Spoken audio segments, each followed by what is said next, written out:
వెన్నెల కిషోర్ తెలుగు ప్రేక్షకులకి పరిచయక్కర్లేని పేరు.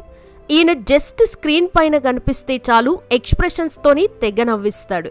పైగా మోస్ట్ వాంటెడ్ కమెడియన్గా ఇండస్ట్రీలో రేంజ్లో దూసుకుపోతున్నాడు కిషోర్.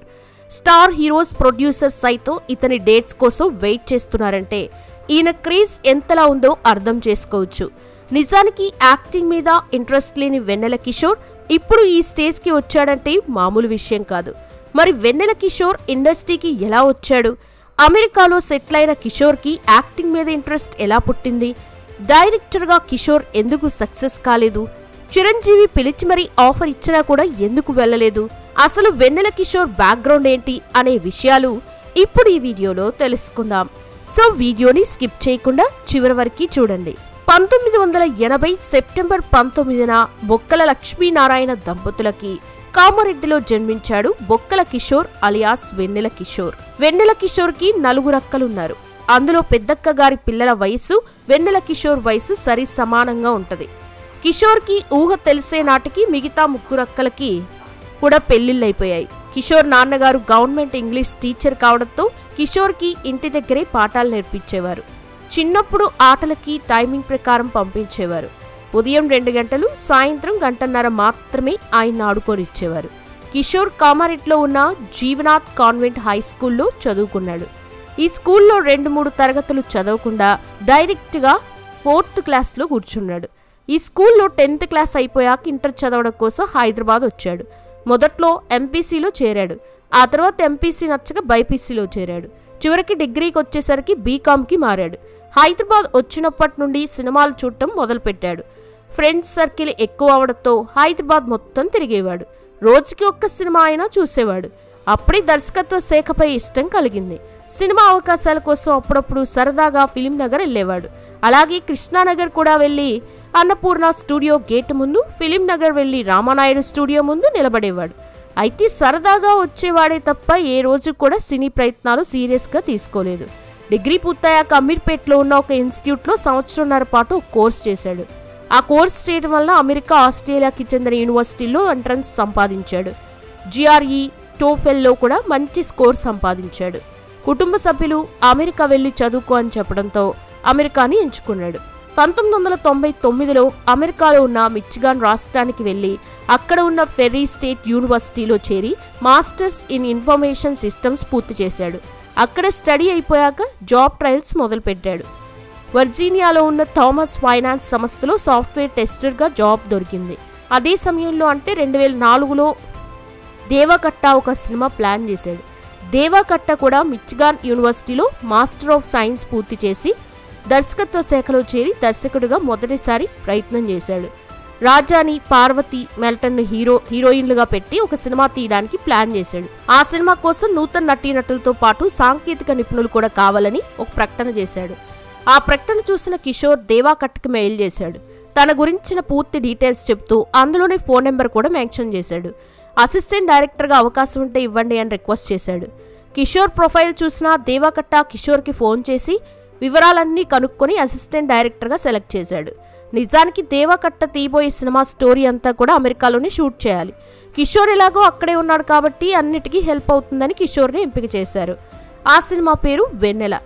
ఈ సినిమా షూటింగ్ 2005 ఫిబ్రవరి 24న అమెరికాలో ప్రారంభించారు. కిషోర్ అసిస్టెంట్ డైరెక్టర్గా చేరాడు. సెలవులు అడ్జస్ట్ చేసుకుని కిషోర్ వెన్నెల సినిమాకి పనిచేశాడు. ఫస్ట్ షెడ్యూల్ అయ్యా ఖాతర్ బాషా పాత్ర కోసం సునీల్ని, చిత్రం సీన్ని, శివారెడ్డిని అనుకున్నారు. సునీల్ డేట్స్ లేకపోవడంతో చిత్రం సీన్ని అనుకున్నారు. చిత్రం సీను కంటే శివారెడ్డి బెటర్ అని శివారెడ్డిని ఎంపిక చేశారు. శివారెడ్డి అమెరికా రావడానికి అంత సిద్ధమయ్యాక శివారెడ్డి వీసా రిజెక్ట్ అయింది. దాంతో దేవకట్టాకి ఏం చేయాలో, ఎవరిని ఎంపిక చేయాలో అర్థం కాలేదు. పైగా మళ్ళీ మరొకరిని చూసి డేట్స్ మాట్లాడుకుని అమెరికా రప్పించేసరికి చాలా టైం పడుతుంది. పైగా షూటింగ్ లేట్ అయితే బడ్జెట్ కూడా భారీగా పెరుగుతుందని దేవకట్ట ఆ క్యారెక్టర్ కిషోర్ని చేయమని అడిగాడు.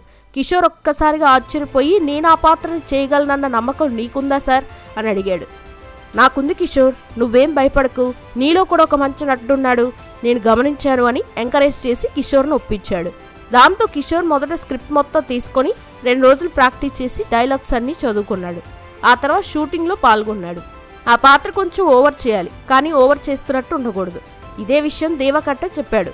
నిజానికి ఇలాంటి పాత్రలు నటించాలంటే చాలా కష్టం. ఎందుకంటే అలాంటి పాత్రలు చేసేటప్పుడు ఆ కామెడీ పండకపోతే అబాస్పాలయ్యే అవకాశాలున్నాయి. దాన్ని బ్యాలెన్స్ చేసుకుంటూ నటించాలి. అయితే కిషోర్ దేవకట్ట నమ్మకాన్ని వమ్ము చేయలేదు. దేవకట్ట గారు కూడా కొన్ని సీన్స్లో నటించి కిషోర్కి చూపించారు. మొత్తానికి ఆ సినిమా షూటింగ్లో అసిస్టెంట్ డైరెక్టర్గా ఒక పక్క నటుడిగా మరో పక్క చేసుకుంటూనే రచయితలను అమెరికా తీసుకురాలేకపోవడంతో కిషోర్తోనే రచన పనులు కూడా చేయించారు. ఇలా 3 రకాల పనులు చేశాడు ఆ షూటింగ్లో. అలాగే మరో పక్క జాబ్ కూడా చేసుకునేవాడు. వెన్నెల సినిమా షూటింగ్ పూర్తయ్యాక యూనిట్ ఇండియా వచ్చేసింది. కిషోర్ అమెరికాలోనే ఉంటూ జాబ్ చేసుకున్నాడు.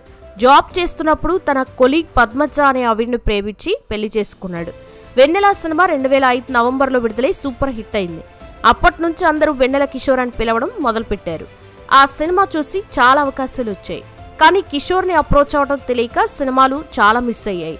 అదే సమయంలో స్టాలిన్ సినిమాలో కూడా కిషోర్కి మంచి పాత్ర ఇవ్వాలని ప్లాన్ చేశారు. అయితే ఆ సినిమా నిర్మాత నాగేంద్రబాబు కిషోర్ కాంటాక్ట్ దొరికింది. నాగేంద్రబాబు తలుచుకుంటే ఆ మాత్రం దొరకదా? వెంటనే నాగేంద్రబాబు కిషోర్కి ఫోన్ చేసి ఆ సినిమాలో ఒక మంచి పాత్ర ఉందని చెప్పాడు. ఆ అవకాశం రాగానే కిషోర్ చాలా ఆనందించాడు. కానీ స్టాలిన్ సినిమాలో నటించాలని 4 నెలలు ప్రాపర్గా డేట్స్ ఇవ్వాలి, అలాగే తన పాస్పోర్ట్స్ కూడా కావాలని అంజనా ప్రొడక్షన్ మేనేజర్ అడగడంతో కిషోర్ ఒక్కసారిగా షాక్ అయ్యాడు. ఆ సమయంలో కిషోర్ ఆ సినిమాలో నటించడానికి చాలా ప్రయత్నించాడు. కానీ ఇటుపక్క అతనికి 45 రోజులు మాత్రమే సెలవులు దొరికాయి. దాంతో ఆయన ఆ సినిమా నుంచి తప్పుకోవాల్సి వచ్చింది. ఆ సినిమా ఛాన్స్ మిస్ అవడంతో చాలా బాధపడ్డాడు. వెన్నెల కిషోర్ పోషించాల్సిన పాత్రని హర్షవర్ధన్ పోషించారు. ఆ తర్వాత ఆడవారి మాటలు కద్దాలే వేర్లే సినిమాలో కూడా మంచి అవకాశం ఇచ్చారు. కానీ అప్పుడు కూడా సెలవుల ప్రాబ్లంతోనే ఆ సినిమా ఛాన్స్ కూడా వదులుకున్నాడు. అలా వెన్నెల సినిమా తర్వాత 2 సంవత్సరాలు వచ్చిన అవకాశాలు పోవడంతో తనలో తానే కుమిలిపోయాడు. జాబ్ వదులుకొని సినిమాల్లో నటించా కొన్ని రోజులకి సినీ అవకాశాలు దొరక్కపోతే జీవితం ఆగమ్య గోచరంగా తయారవుతుందనే భయంతో ఏ సినిమాని ఒప్పుకోలేదు. కానీ తన బాధని తన భార్య పద్మజ గమనిస్తూ ఇండియాలో ఉన్న తన అత్తమామలకి అలాగే వాళ్ళ అమ్మ నాన్నలకి వివరించేది. వాళ్ళు కూడా కిషోర్ బాధపడుతున్నాడని ఒక ప్లాన్ చేశారు. ఊర్లో అతని కోసం చేసిన అప్పులన్నీ తీరిపోయాక ఇండియా వచ్చేయమన్నారు. 3 సంవత్సరాల్లో కిషోర్ అతని భార్య అప్పులన్నీ తీర్చేశారు. ఆ తర్వాత ఇండియా వచ్చేయాలని ప్లాన్ చేశారు. ఉద్యోగాల కోసం ముందే హైదరాబాద్లో అప్లికేషన్ పెట్టుకున్నారు. హైదరాబాద్లో ట్రై చేస్తున్నప్పుడు పద్మజ గారికి హైదరాబాద్లో మంచి ఉద్యోగం దొరికింది. కానీ కిషోర్కి దొరకలేదు. ముంబైలో జేపీ మోర్గాన్లో ఒక మంచి ఉద్యోగం దొరికింది. ఎక్కడైతే ఏంటి ఇండియా వచ్చేసాను కదా, తర్వాత వీలు చూసుకుని హైదరాబాద్లో ఒక మంచి కంపెనీ చూసుకొని షిఫ్ట్ అయిపోవచ్చు అనుకున్నాడు. అయితే కిషోర్ ఏం చేశాడంటే హైదరాబాద్ వచ్చాక వెన్నెల టీంకి టచ్లోకి వెళ్ళాడు. వాళ్ళు ఏం చేశారంటే వాళ్ళని అంతకుముందు కిషోర్ కావాలని అడిగిన నిర్మాతలకి దర్శకులకి కిషోర్ గురించి చెప్పి ఫోన్ నెంబర్ ఇచ్చారు. దాంతో చాలా మంది కిషోర్ని అప్రోచ్ అయ్యారు. అప్పటికే వెన్నెల సినిమా వచ్చి 3 సంవత్సరాలు అయిపోయింది. అయినా కూడా కిషోర్ని ఎవ్వరూ మర్చిపోలేదు. అందువల్ల కిషోర్ ఏం చేశాడంటే ముంబైలో ఉన్న జేపీ మోర్గాన్ కంపెనీలో చేరడానికి 6 నెలల సమయం అడిగాడు. ఈ 6 నెలల్లో సినిమా అవకాశాలు సెటిల్ అయిపోతే హైదరాబాద్లోనే ఉండిపోతాను, లేదంటే ముంబై వెళ్ళి జేపీ మోర్గాన్ కంపెనీలో చేరిపోవాలని కిషోర్ అనుకున్నాడు. ఆయన అలా ఆలోచన చేశాడు. ఈ 6 నెలల్లో కిషోర్కి చాలా అవకాశాలు వచ్చాయి. ఇందుమతి, సముద్రుడు, బిందాస్, ఇంకోసారి చలాకి, ప్రస్థానం, ఆరెంజ్, ఏమైంది ఈవేళ, తిమ్మరాజు వంటి సినిమాలు అవకాశాలు వచ్చాయి. ఒక్కసారిగా ఇన్ని అవకాశాలు రావడంతో పూర్తిగా జాబ్ మానేసి సినిమాలపైనే ఆధారపడాలి అనుకున్నాడు. 2009లో ఇందుమతి, కరణ్ విడుదలై కిషోర్కి మంచి పేరు తెచ్చాయి. 2010లో విడుదలైన బిందాస్, ప్రస్థానం, స్నేహగీతం, ఏమైంది ఈవేళ, ఆరెంజ్ సినిమాలు మంచి పేరు తెచ్చాయి. ఎప్పుడైతే 2010లో సినిమాలన్నీ విడుదలై మంచి పేరు వచ్చిందో వెంటనే కిషోర్ ఒక నిర్ణయం తీసుకున్నాడు. జేపీ మోర్గాన్ కంపెనీలో చేరట్లేదని ఒక మెయిల్ చేశాడు. ఆ తర్వాత పూర్తిగా సినిమాలపైనే ఆధారపడ్డాడు. 2011లో ఆహనా, పెళ్ళంట, సీమటపాకై, దూకుడు, మడత కాజా, పిల్ల జమీందార్ ఈ సినిమాలన్నీ కూడా కిషోర్ స్థాయిని పెంచాయి. దూకుడు సినిమా వలన కిషోర్కి మంచి హైప్ వచ్చింది. అలాగే సీమటపాకాయ వలన కిషోర్కి కమెడియన్గా మంచి పేరొచ్చింది. ఆ తర్వాత కిషోర్ వెనుతిరిగి చూసుకోలేదు.